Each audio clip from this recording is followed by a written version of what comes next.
dia, pessoal. Sejam todos muito bem-vindos ao mais um programa Café com Saúde. Hoje nós vamos falar de um tema muito importante, que é o engasgo, mas precisamos lembrar vocês que essa semana foi uma semana totalmente dedicada ao Dia Mundial da Saúde, onde nós tivemos vários temas muito importantes, como o tratamento dos usuários de álcool e drogas no SUS, o cuidado especial com as pessoas com espectro autista, o HPV. Todos esses temas estão disponíveis no nosso Instagram. Então entra, se você não teve oportunidade, entra e assista a esses temas tão importantes que foram debatidos aqui. O nosso programa tem o objetivo principal de debater com vários profissionais da área e pessoas que têm expertise nos temas, para a gente trazer para vocês informações muito importantes sobre temas relevantes da saúde pública. Então nos siga, né, nas redes sociais. Toda semana a gente vai ter um tema importante. Vamos estar aqui com pessoas que estão dentro, né, da saúde pública e que debatem esses temas muito bem. Então sigam a gente e vamos hoje para o nosso tema engasgo, né? Quem aí de vocês já passou por uma situação dessa, de estar com alguém do seu lado engasgando, alguém da família? Eu mesma perdi uma colega de faculdade que teve um engasgo, não foi socorrida a tempo e veio a óbito. Então esse é um tema muito importante. A gente todos os dias vê aí na televisão, né, casos em que a polícia, os bombeiros tiveram que socorrer crianças que engasgaram, que os pais em casa não conseguiram realizar, né, nenhum tipo de atendimento. E hoje nós vamos estar aqui com uma expert na área, a Fernanda, que trabalha aí há mais de 12 anos no SAMU e que passa por várias situações de atendimento, né, a pessoas com engasgo, e que pode trazer para a gente aí informações muito importantes para que, se ocorrer, né, uma situação dessa perto da gente, ou se a gente tiver alguém da família, ou então para a gente poder passar para nossas equipes, né, ali da atenção básica, da atenção especializada, a importância disso. Nós aqui da Desenvolve trabalhamos também com treinamentos, além dessa consultoria que a gente faz para os municípios, para os hospitais, nós também trabalhamos com treinamentos. E já foram realizados vários treinamentos em várias regiões de saúde. A gente sabe da importância, né, desses treinamentos de primeiros socorros. E hoje nós trouxemos esse tema para a gente poder estar debatendo aqui com vocês. E aí eu queria começar já a poder falar com a Fernanda. Vamos falar desse tema importante hoje, que é o engasgo, né? Tudo bom? Queria agradecer pelo convite da Desenvolve, estou muito feliz, e trazer para a população um tema que é tão importante e que as pessoas, na maioria das vezes, não sabem como agir, né? E nós vamos estar disseminando um pouquinho desse conhecimento. E quero já informar que nós vamos trazer uma atualização, tá, das manobras de desengasgo, que já está no guideline da America Heart e que já é praticado pela Cruz Vermelha Canadense. E eu acho que vai ser um dado bastante importante aí para a população em geral. Olha que importante, né? A gente trazer pessoas como você, que além de ter toda essa expertise, estão sempre antenadas, né, com as novidades aí em termos de manobras, em termos de novos equipamentos, novas drogas, em termos de todas as questões que são importantes na hora de dar um atendimento como esse, né, Fernanda? É verdade. A gente costuma estudar bastante, a gente vê que atualizações, elas estão assim, constante, né? Há mudanças e cada vez mais a mudança para melhorar a assistência, né, dos nossos pacientes, né? E eu vou estar trazendo agora essa atualização de manobra de desengasgo, que acredito que muitas pessoas às vezes ainda não ouviu falar, tá? Então vai ser uma novidade aí, uma atualização aí para todo mundo. Com certeza. certeza, importante para o pessoal que está acompanhando a gente, né? As equipes de saúde, os gestores, né? Todas essas pessoas, as pessoas também que não são profissionais da área, mas estão querendo saber sobre isso, né? Para que também cobre aí dos municípios, que os profissionais tenham condições de trabalho, né? Para que eles possam prestar o melhor atendimento possível, né? Ô, Fernanda, nesse dia a dia seu, né, que a gente sabe muito bem que você trabalha no SAMU, né, há muitos anos, é uma especialista aí na área. Conta pra gente como que é isso. É corriqueiro vocês receberem solicitações de pessoas, né, que ligam para o SAMU falando que tem uma pessoa engasgada ali perto dele, que está acompanhando isso? Conta pra gente. Isso é corriqueiro? É uma questão que acontece muito? Como que acontece isso no dia a dia? Ô, Luciana, assim, na minha experiência profissional, existe um divisor de águas no desengasgo, né? O primeiro é aquela família que chega desesperada, muitas vezes na base, né? Trazendo bebês, né, pra gente, que está engasgado, que ou passou pelo processo de desengasgo, ou que já desengasgou, ou que a gente consegue fazer a manobra de desengasgo ali durante assistência mesmo, aquela criança que já chegou às vezes mais molinha, a gente inicia as manobras, né? E temos também aquele atendimento que a família não soube fazer as manobras, não soube sequer identificar, né? Que o mais importante é identificar que a pessoa está engasgada, né? Passando pelo processo de engasgo. E quando a pessoa não conseguiu ou identificar e nem fazer nenhuma manobra, agir, a gente chega e, infelizmente, essa pessoa já está no pior prognóstico possível, que é uma parada, né? Cardiorrespiratória. E a gente tem que iniciar as manobras e a gente sabe que o desfecho, na maioria das vezes, ele é muito ruim quando chega, né, num desfecho de parada. O ideal é que nós divulguemos cada vez mais as manobras de desengasgo e que não seja algo privativo do profissional da área da saúde e que as pessoas saibam, né, fazer as manobras de desengasgo.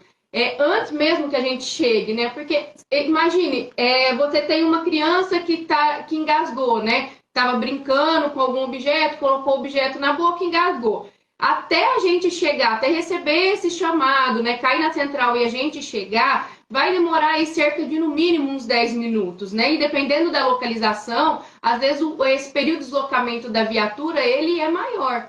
Então, o que acontece?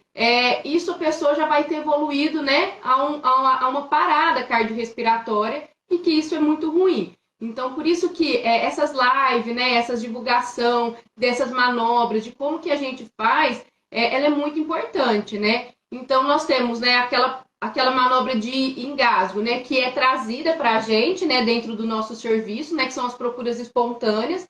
Temos aquelas pacientes que às vezes passam como PCR, a hora que a gente vai acessar a via aérea, o médico consegue observar que tem, né, um corpo estranho, seja uma carne ou algum objeto. E temos aquelas... quando nós chegamos, as pessoas conseguiram fazer as manobras e a pessoa já está desengasgada, né? Que olha que interessante, né? Que é o nosso objetivo, né? A gente chegar lá e a pessoa já esteja bem, né? E é uma emergência, né? Quando a gente tem a manobra, quando a gente tem uma pessoa engasgada. Eu queria só dar um adendo aqui para a população, que nós temos dois tipos de engasgo, Lu. Não sei se é de conhecimento de todos, mas nós temos aquele engasgo que ele ocorre de forma parcial e aquele que ocorre de forma total. O que é? Parcial, a via aérea ela ainda consegue, né, ter passagem de ar, a pessoa respira. E nós temos aquela obstrução total, em que a pessoa não consegue mais respirar. E que tem que ser muito bem claro para a população que aquele engasgo parcial, que é aquela que a pessoa consegue falar, ela consegue tossir, a gente não deve intervir, né? Nós devemos incentivar a tosse vigorosa e podemos orientar para que a pessoa ela incline o corpo para que ela tussa nessa posição, para que a gravidade auxilie ela para sair esse objeto, né? E depois na manobra, né, no engasgo total, em que há a obstrução total dessa via aérea dessa vítima, que é onde que a gente tem que agir, né? E que nós temos o quê? É o sinal universal do engasgo, que a pessoa, né, ela tende a levar, né, as mãos no pescoço, no sinal que ela tá com a via aérea obstruída e ela não consegue falar. Então, ela não consegue mais falar e ela não consegue mais respirar. Então, é nessa hora que as pessoas têm que ter a ciência que ela tem que ter uma ação ali com aquela vítima. Muito legal, Fernanda. E a gente tem que lembrar também daquelas pessoas que não vão conseguir fazer isso, né? A gente está falando de um adulto que consegue usar a linguagem universal, colocar a mão no pescoço, né?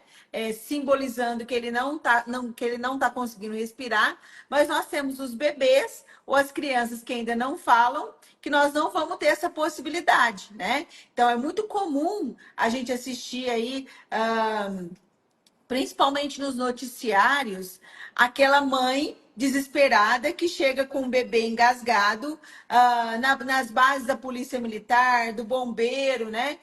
Que chega lá a família toda com o bebê e olha, o bebê engasgou com leite, né? O bebê é muito importante a gente lembrar disso. Né? Eu lembro quando tinha as crianças pequenas em casa, que a gente tinha sempre aquele cuidado de além de colocar a criança para arrotar, né? A gente também sempre colocava um travesseiro atrás, deixava a criança dormindo de lado, né? Para não ter o risco da criança se sufocar, né? Dela regurgitar o leite e sufocar no travesseiro, né? Então, a gente vê muito isso ainda, essas crianças se engasgando com leite. Isso é muito comum, né? Infelizmente, né, é muito comum. Só que assim, a gente tem uma boa notícia, né? Que o engasgo, quando ele é feito com leite, a manobra de desengasgo, ela é fácil de ocorrer, porque é líquido, ele sai.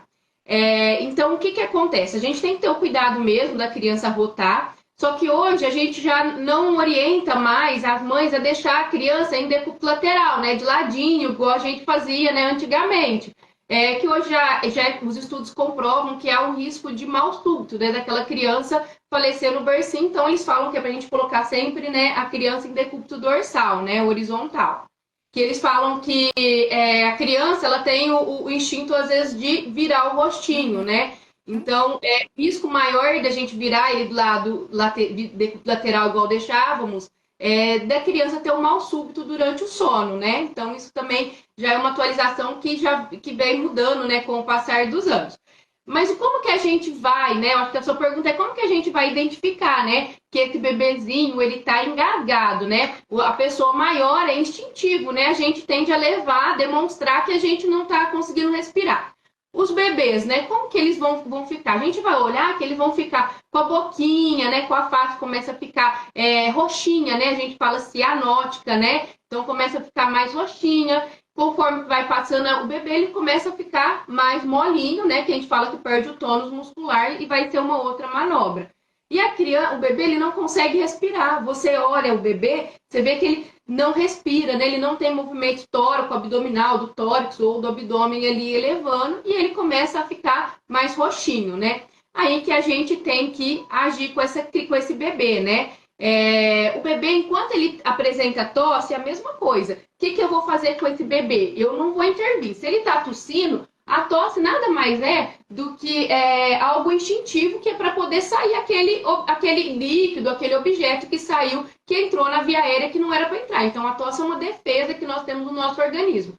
Então, quando a gente vê a criança tossindo, o que é o ideal? Que a gente lateralize de forma que possamos olhar, né, a boquinha da criança para que facilitar com que esse líquido escorra, né? A gente deixa ele facilitando aqui a gravidade para que esse líquido escorra e eu possa limpar. De repente está escorrendo um líquido e ela está tossindo e está saindo. Agora, diferente daquela criança que ela começa a ficar roxinha e eu vejo que ela já não tem mais movimentos respiratórios, ou seja, há uma obstrução, né, total dessa via aérea desse bebê. Aí é onde que a mãe, o pai, a gente tem que agir, né? Não dá pra gente desesperar, é aquela ação que eu preciso de ser rápido. E eu costumo falar que tudo que a gente sistematiza na nossa cabeça, as nossas ações, a gente imagina, fica mais fácil na hora que a gente precisa de fazer assistência. Seja ele para uma pessoa da minha família, ou seja ele na minha assistência mesmo do meu trabalho.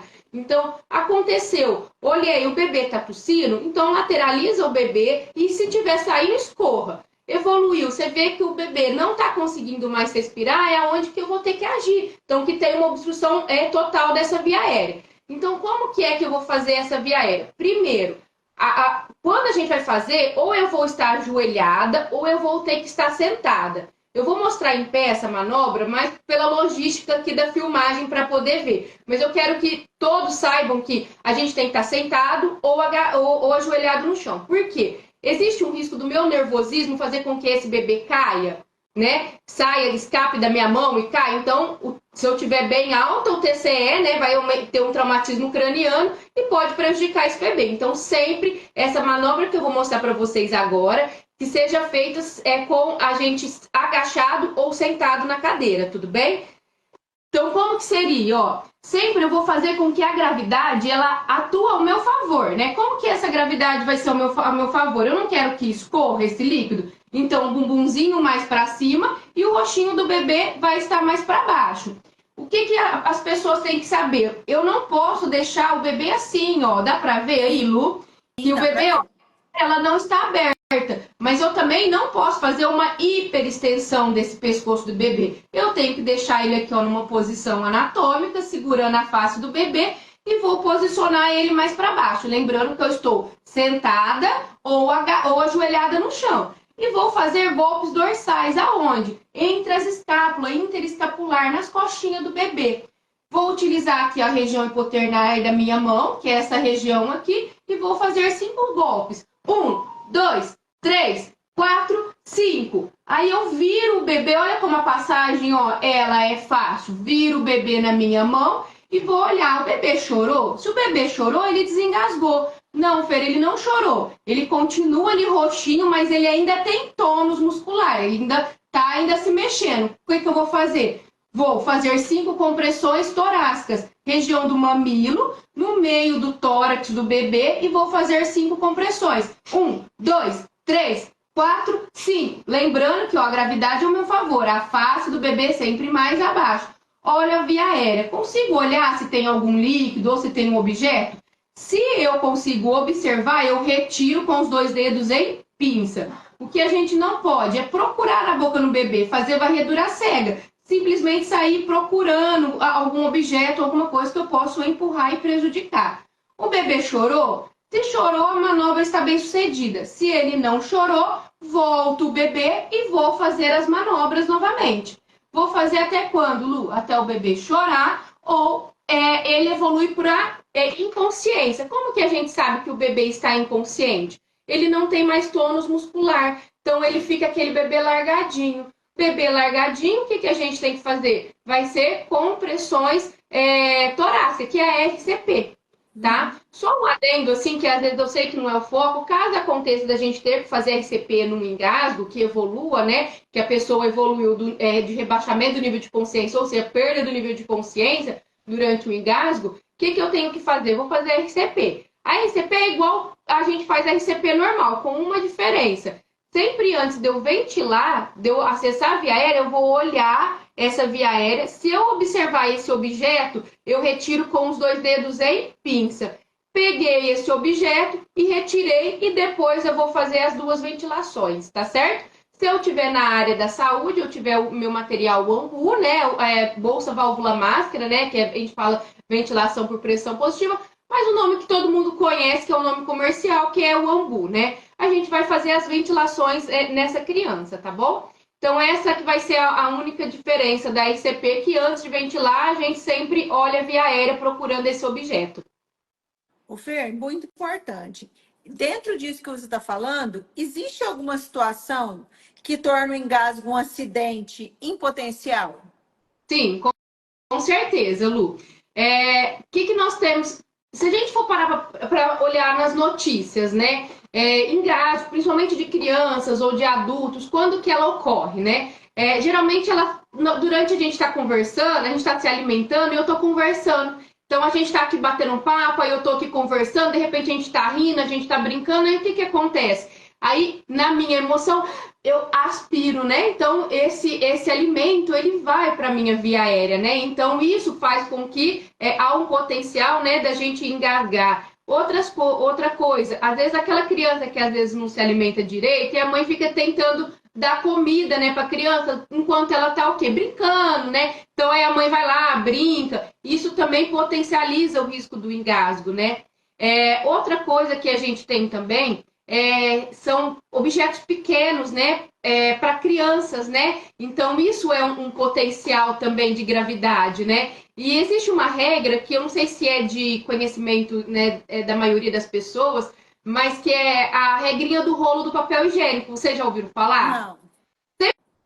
Sempre que eu tenho uma criança, né, idade menor de 4 anos, se eu tenho um brinquedo que ele passe pelo o rolo do papel higiênico, esse brinquedo não deve ser ofertado para essa criança. Então, Olha essa é que uma regra. interessante. Pega o rolo do papel higiênico, o brinquedo passou, eu não posso dar esse brinquedo para essa criança brincar. Ô, Fernanda, E outra coisa tem que também a questão dos brinquedos que tem aquela recomendação, né? Então, para os pais, às vezes os pais compram brinquedos que não são adequados para a idade, né? Justamente por conta do tamanho, né? Porque são objetos, brinquedos muito pequenos que podem causar acidentes, né?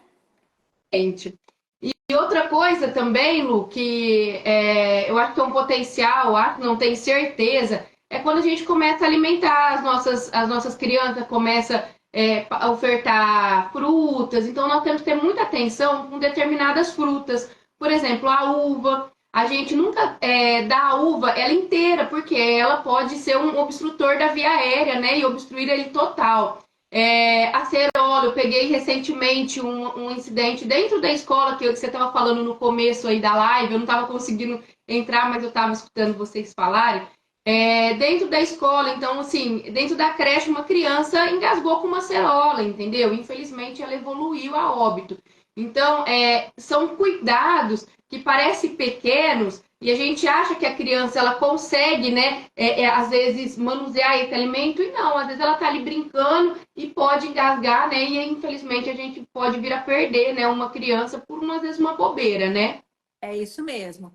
Ô, Fer, e aí assim, se eu presenciar uma situação de engasgo, né? Então eu estou em algum local, por exemplo, na escola, né? A criança engasgou, que você falou agora aí, com a fruta, né? E infelizmente, até que chega o socorro, é o que você falou, é um tempo muito grande, né? Para a pessoa, criança ou adulto ficar sem respirar, né? E isso pode levar aí a um desfecho fatal, né? Que é o óbito. Então, se eu estiver próximo, o que eu faço? Eu ligo para o atendimento de emergência e espero o atendimento chegar, ou eu começo a ajudar aquela pessoa para que ela tenha chance aí, né, de conseguir reverter esse processo de engasgo. Jamais esperar. A gente precisa de ter ação, né? Então, às vezes, eu sei que é difícil, tem pessoas que pensam assim, ai, mas eu me desespero. Então, começa assim, pensar em uma situação e imaginar na tua cabeça, tipo, caso isso aconteça, quais são os passo a passo que eu vou fazer para poder chegar a esse objetivo do desengasgo. Então, jamais esperar, eu preciso de ação, né? E a ação vai determinar, né, a vida, né, ou a morte dessa pessoa. Então, primeira coisa, né? Quando eu vejo uma pessoa que está engasgada, então, se é uma obstrução parcial, eu vou acalmar a vítima e vou incentivar a tosse.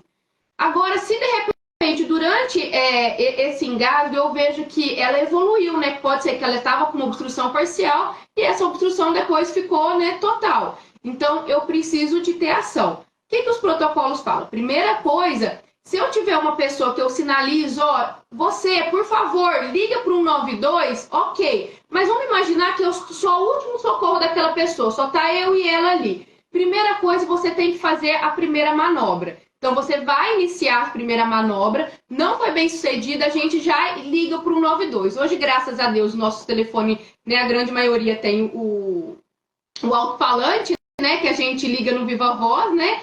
E vai fazendo as manobras e pedindo o socorro adequado. Mas o primeiro, eu tenho ação. Qual que é a minha primeira ação? Iniciar as manobras de desengasgo. E hoje, lembra que eu falei para vocês que eu ia trazer a atualização da Cruz Vermelha? A gente falou aqui do bebê. Então, o bebê não houve mudança. Então, o bebê, a gente tem a associação de duas manobras de desengasgos, que são os golpes dorsais seguidas das compressões torácicas, certo?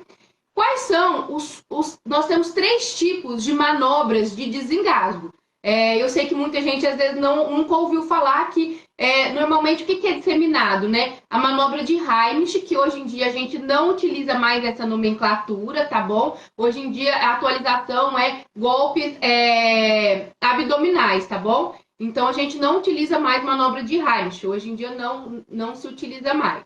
Então, eu tenho a manobra de compressões abdominais, é a número 1. A número 2 é a de compressões torácicas. E a número 3, a gente tem de golpes dorsais. Como que seria? Ó? Então, bebês, essa daqui. O que teria bebês? Né? De RN, né? Bebê que acabou de nascer, até 1 ano, é essa manobra que eu já demonstrei. Crianças de 1 ano até a fase adulta, como seria agora a atualização da manobra? A gente segura a vítima com o nosso braço entre a axila da vítima. Para quê? Pode ser que essa vítima ela fique inconsciente? Pode, né? Ela pode estar consciente e evoluir para a inconsciência e eu consiga pegar essa vítima e deitá-la no chão e iniciar o segundo passo de RCP. Então, imagina que eu estou aqui com uma vítima, uma criança engasgada. Primeira coisa, a criança, quando eu vou atender a criança, eu fico de que jeito? Da mesma altura da criança. Então, eu tenho que agachar e ficar na mesma altura da criança. Aqui eu não vou estar agachando, porque por causa da mesa aqui que vai estar me atrapalhando, tá bom? Então, mas sempre, quando eu tenho uma vítima menor do que a minha idade, eu agacho e fico ajoelhada na mesma altura dela.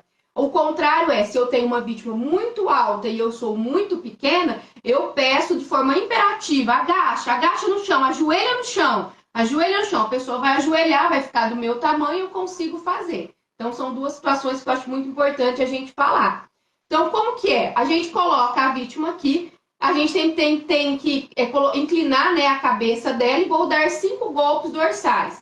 1, 2, 3, 4, 5. Desengasgou? Ela consegue falar? Não. Se ela não conseguiu ainda falar, eu vou seguir para quê? Pego aqui no umbigo, girei minha mão, vai estar acima do umbigo minha mão e vou fazer o quê? 5 compressões abdominais. Lembrando que a vítima sempre inclinada e vou fazer as 5 compressões. Como seria? 1, 2, 3, 4, 5.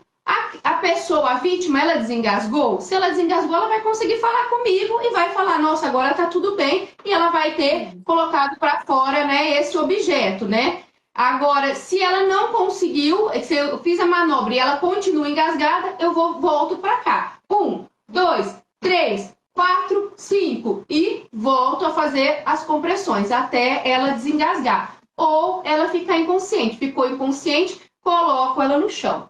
O que a gente fala bastante, principalmente se eu estou atendendo uma vítima adulta ou que seja maior que eu, é o posicionamento da perna. Eu não sei se dá para a gente poder ver, mas a gente sempre coloca uma perna na frente da outra. Então, eu coloco no meio das pernas da vítima. Por quê? Se ela ficar inconsciente, eu consigo, o meu corpo, ele vai conseguir fazer com que seja uma prancha para a vítima e eu vou afastando e deitando a vítima no chão de forma que ela não caia e não tenha um traumatismo craniano, né? E eu não caia também, porque se eu tiver sem a minha base de apoio, tiver só assim, na hora que a vítima ficar inconsciente, vai nós dois pro chão, né? Então a gente consegue deitar e deitando essa vítima, né, de forma mais tranquila.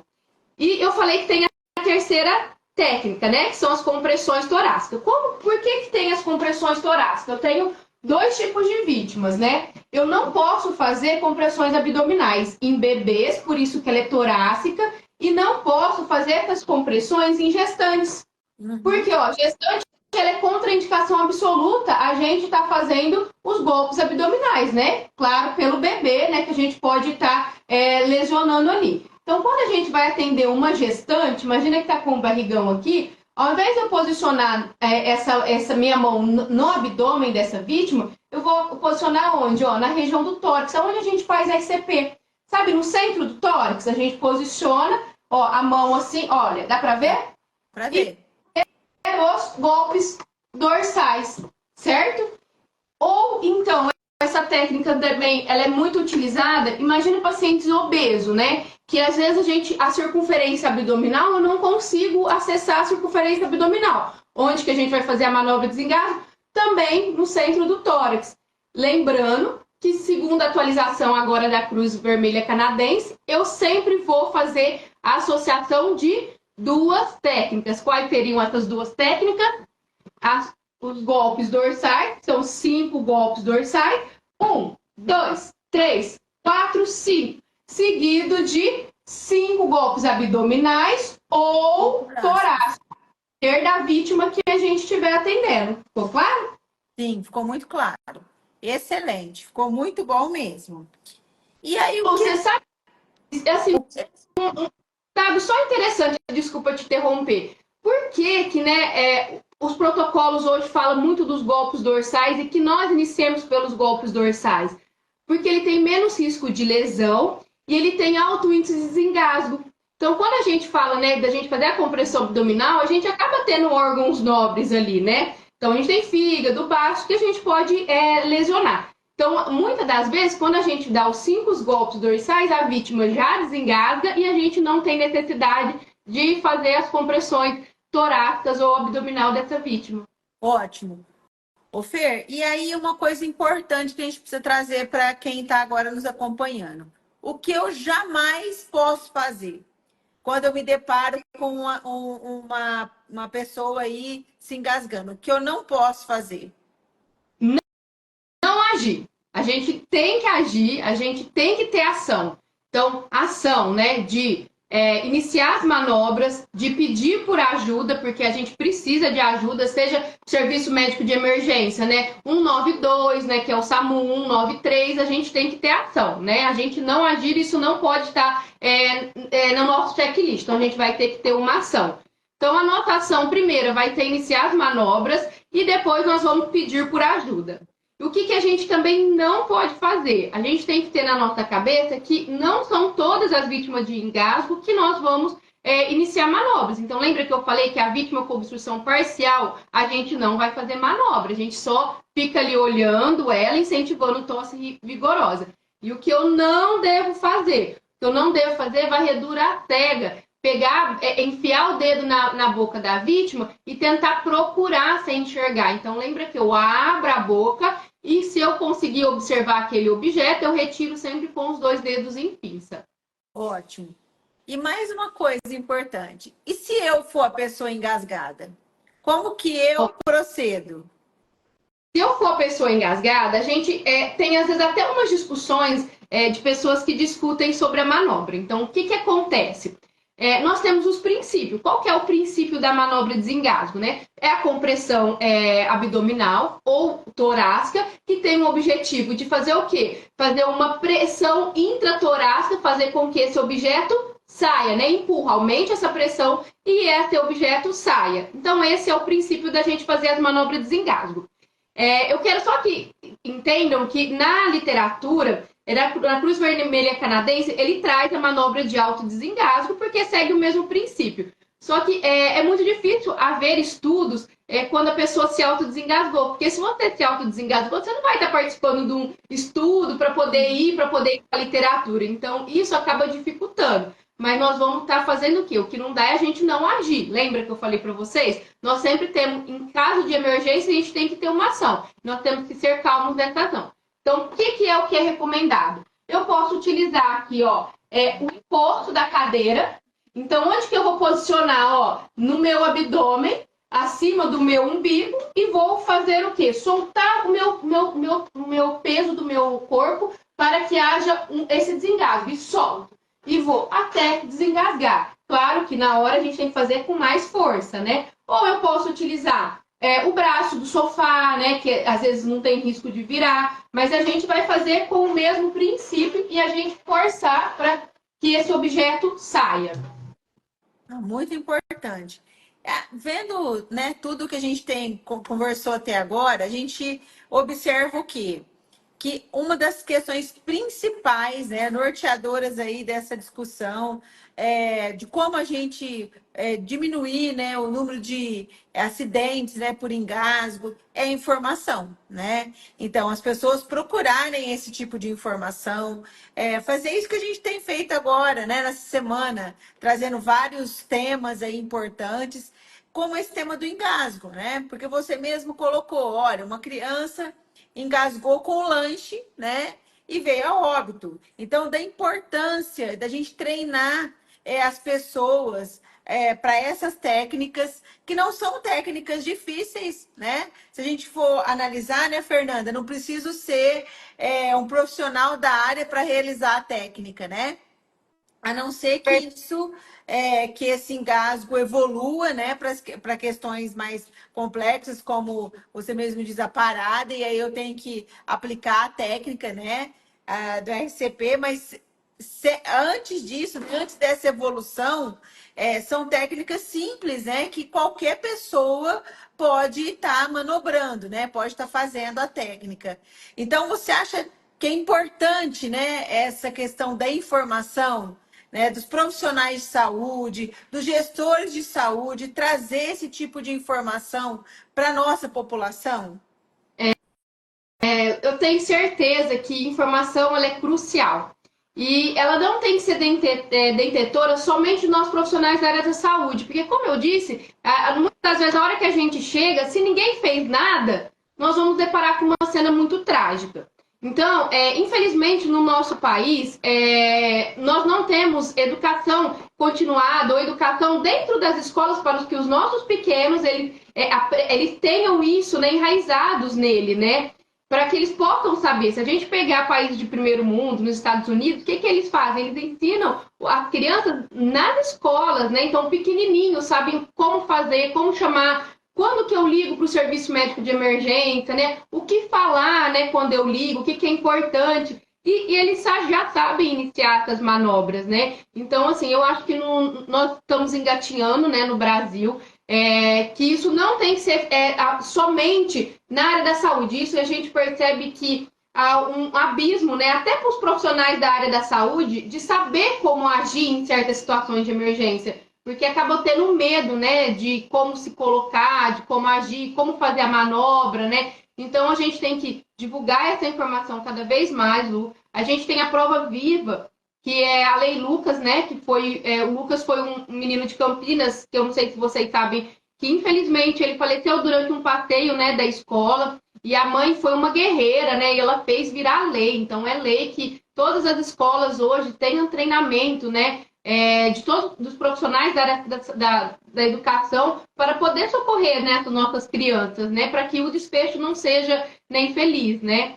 Então, assim, é informação. Eu acredito que a informação é a base e que ela não deve ficar apenas para nós profissional e que a gente cada vez mais a gente vê quando que ocorre esse desengasgo. É no nosso momento de lazer, né? Então é na hora que a gente está com churrasco, aí se a gente for olhar os noticiários, né, na internet, puxar, são pessoas que estão no momento de lazer num churrasco, né, se divertindo com amigos, e se engasgam, às vezes, com um pedaço de carne ou com um pedaço de pão, e que ninguém sabe o que fazer, infelizmente, né, a pessoa vem a óbito. Então, falta-se muita informação e eu acho muito legal o que a Desenvolve vem fazendo, disseminando cada vez mais. E para você ver que mesmo a questão da Lei Lucas, né? Então se tornou uma lei, né? A mãe lutou por isso, mas a gente ainda tem muitas escolas que não treinaram seus professores. E mais importante ainda, aquilo que você falou, a gente precisa evoluir. Não só treinar os professores, mas também treinar os alunos, as crianças, né? Do que eles podem fazer, de como se prevenir, né?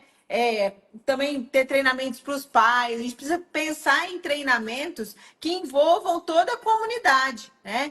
Não só os professores, mas também alunos, pais, né?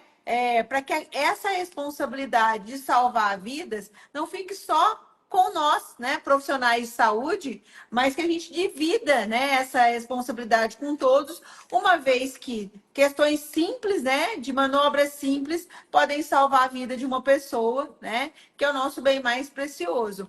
Então, é por isso mesmo que a gente pensou, né, enquanto empresa de consultoria, empresa de treinamentos, né? A gente pensou na importância de ter um programa como esse, né? O Café com Saúde, para conversar com profissionais, né? Com tanta experiência como você, né? Um exemplo disso, dialogar com esses profissionais e trazer esse tipo de informação, né, que é tão difícil ainda de ser disseminada, né?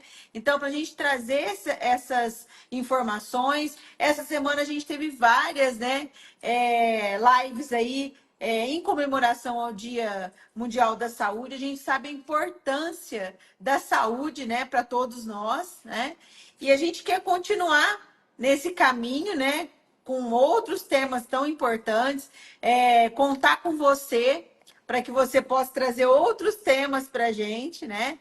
Você está sempre dando treinamentos para os profissionais de saúde aqui junto com a Desenvolve, e a gente sabe tanto que esses treinamentos também têm ajudado a qualificar os serviços lá na ponta, né? De pessoas que vêm, participam de treinamentos com pessoas que sabem todas as novidades, né? Todas as últimas técnicas aí para passar para o pessoal, e isso é muito, muito importante.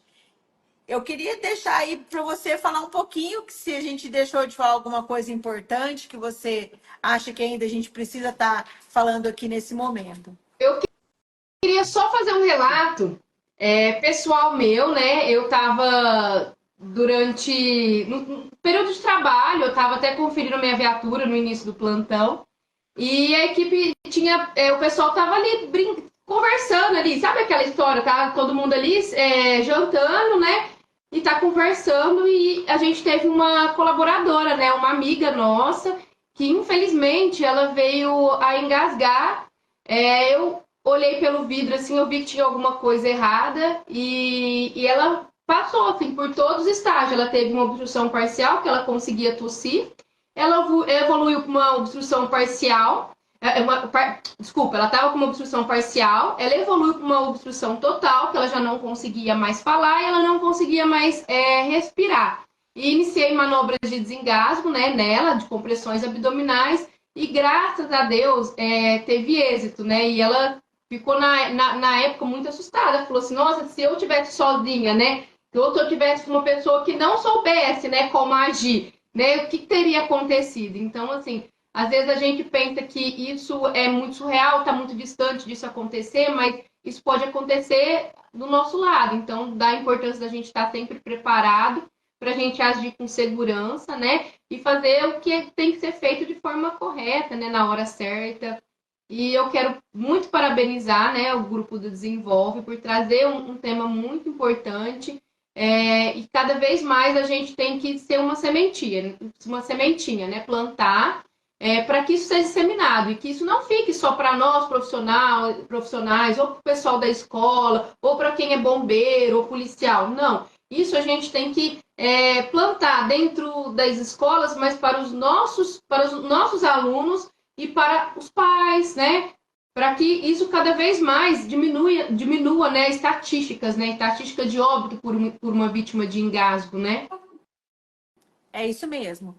Fernanda, a gente quer te agradecer mais uma vez, né? Agradecer todos que participaram aqui dessa semana de lives com a gente, né? Nos colocar à disposição aí das pessoas que estão nos acompanhando, né? Que viram aí a expertise da Fernanda. Se precisar de algum treinamento, contar com a Desenvolve, né? Que tem a Fernanda aí nos seus quadros, né? Uma profissional muito capaz, né? Que tem trazido treinamentos importantíssimos para os profissionais de saúde, né? E a gente quer terminar essa semana onde a gente trouxe tantos temas importantes, e lembrar para quem está nos acompanhando e nos acompanhou que a gente segue firme aí com o nosso programa Café com Saúde, que nós vamos estar sempre aqui através do nosso canal divulgando os próximos temas, né?